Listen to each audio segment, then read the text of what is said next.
Well, thank you for having me, and I look forward to being at more wellness days at the 180 Center.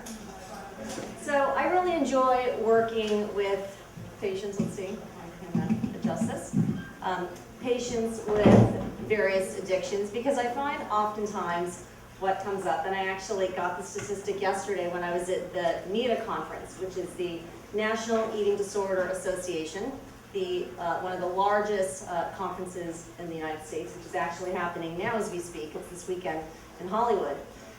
1/3 of individuals who are at any addiction facility have an eating disorder. And that statistic actually comes up when the individual is actually dealing with their sobriety. And I think oftentimes people aren't aware that they have an eating disorder until they're somewhat coherent. So I have 4 basically tips that I wanted to share with you and how I deal with someone who has with an eating disorder or disordered eating. It's called the ABCs of Sane Eating. So I'm known as what's called a non-diet approach registered dietitian. I help people learn how to improve their relationship with food. I'm not a fan of rigid meal plans or diets because I really feel that's very much a band-aid. But of course, when you're dealing with someone who has an addiction, their number one goal is to deal with their sobriety and to be clean. Their food really is secondary. So the way I approach it, number one is I wish I had a little podium to draw a few things, but I have 4 acronyms, which will be relatively easy for you all to remember. So the first is AA. It's adjusting your attitude. So when I have someone come to my office, it's learning how to legalize food. Okay, so adjusting your attitude would be, people oftentimes have food rules. When they're sober, they're coming to me from the 180 Center or various rehabs that I work with.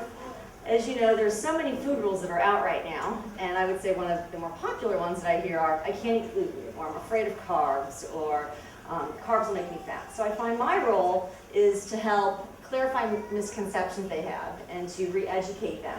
So if an individual is telling me that I don't eat carbohydrates, and then if I hear in their next breath they're speaking to me about how they love fruit, I'll say, well, did you know that that tennis ball size apple that you eat is the same thing as a standard slice of bread? And as I'm educating them about why we need to have carbohydrates and that their fruit is the same thing as a slice of bread or that half cup of brown rice, they oftentimes are surprised that they're limiting themselves for no apparent reason. But they start to be receptive to incorporate other foods in their diet. But I will say, I think the first important aspect is for me to establish a rapport with that individual, or any recommendation I make is really not going to be meaningful. So learning how to legalize foods is extremely important, or any recommendation that I make is really not going to get them very far in the long run. The next piece I will say is being able to learn how to become a biological eater. So being able to eat biologically when you feel hunger. Now, in general, if these patients were biological eaters, they wouldn't be seeing me. In general, they would be able to eat when they're hungry and stop when they're sated.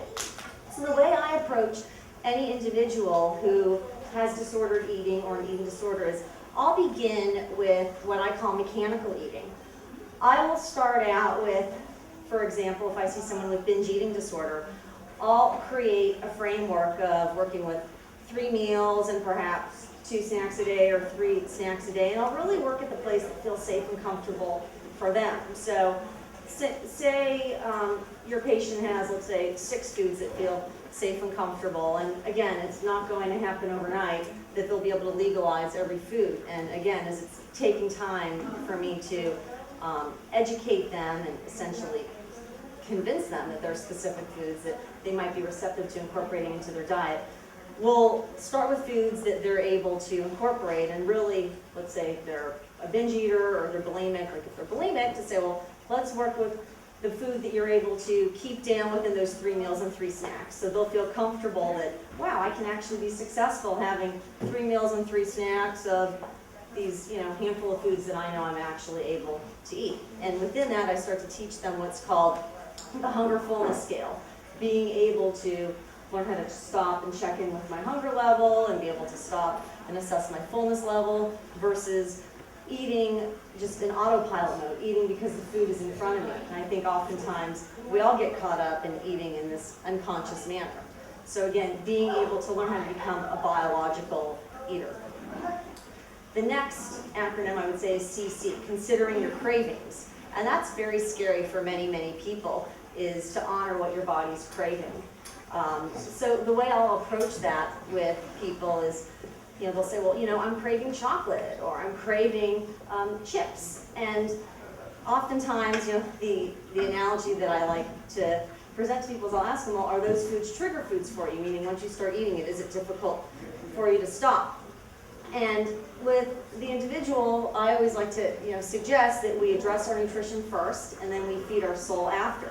So if you're having your actual meal of, let's say, your chicken and your rice, and then let's say your vegetable or what have you, or you're having your cheeseburger, then we can work in what I call that play food. You're having that salt after the fact. But if they're finding that all they want are chips, or all they want are brownies, I think it's important to be able to look at perhaps what's actually missing on our diet. And I don't think the individual always realizes that. So if they're always craving, let's say, sugar, and some people, are just sugar people, and other people are salty people. If they're sugar people, that oftentimes is a result of having a suboptimal amount of protein in their diet. Or if they actually are craving salt, salt is a learned taste. That's something we weren't born liking. We've trained ourselves to like it and dislike it over years. If you're actually having real food in your diet as opposed to, again, what I like to call play food, then, like I was discussing with a client right before I came here, if you're able to have that actual meal and supplement your meal with your chips, then you might find you're physically and emotionally more satisfied versus having that chips in lieu of real food. The chips would be the precursor to you eating something else. So I think it's important to look at how you're incorporating that food into your diet. So, I don't know if that made sense to you, but in any case, being able to really honor what your body's craving, but also I think it's important to be able to have boundaries with those foods. So if you find, what, I do really well with buying a pre-portioned bag of chips at Subway, that might be the way you're incorporating it, as opposed to having that free-range bag of chips in your house. You might say, well, when I open that bag of chips, I'm going to eat that whole bag of chips. So I really like to work in tandem with, any client I have who has a disordered eating. I, typically don't take them on unless they are in therapy, because again, I'm not a psychologist, so I think that's, very, very important. But again, to be able to create goals that they feel are attainable for them to focus on in between the time we are able to follow up again. The final acronym that I like to put out there is DD, don't diet. If the individual is on a diet, that's ultimately going to set them up to binge and fail again. And I want each person to succeed as they've been down that path of dieting, of restricting, creating rules throughout their life. And if diets work, there wouldn't be a new one put out each day, let alone each week. So again, it's learning how to change what's going on in your head. It's not necessarily about the food. And therefore, if you're able to take off that pedestal, let's say, your sprinkles cupcake, you'll be able to say, that cupcake's the same thing as having that chicken breast. It's not going to be seen as some superior food. And over a period of time, in the beginning, it'll be like a kid in a candy store. It's amazing, it's so exciting, but once you've eaten it to death, it's like, it's not a big deal, I've had it. But again, I think the key part is being able to actually have some sort of structure with actually having meals. Like, patients here have structure, or they have their therapy, they're in groups. They're not just, in a free range of control. And I think over a period of time, they are able to get to a place of trusting their body and being an intuitive eater. So those are my 4 little things I just wanted to share. Again, it's kind of hard to cram it all in this short period of time, but that's essentially what I would do starting out with someone who has an addiction, let alone an eating disorder in my practice. All right. Thank you.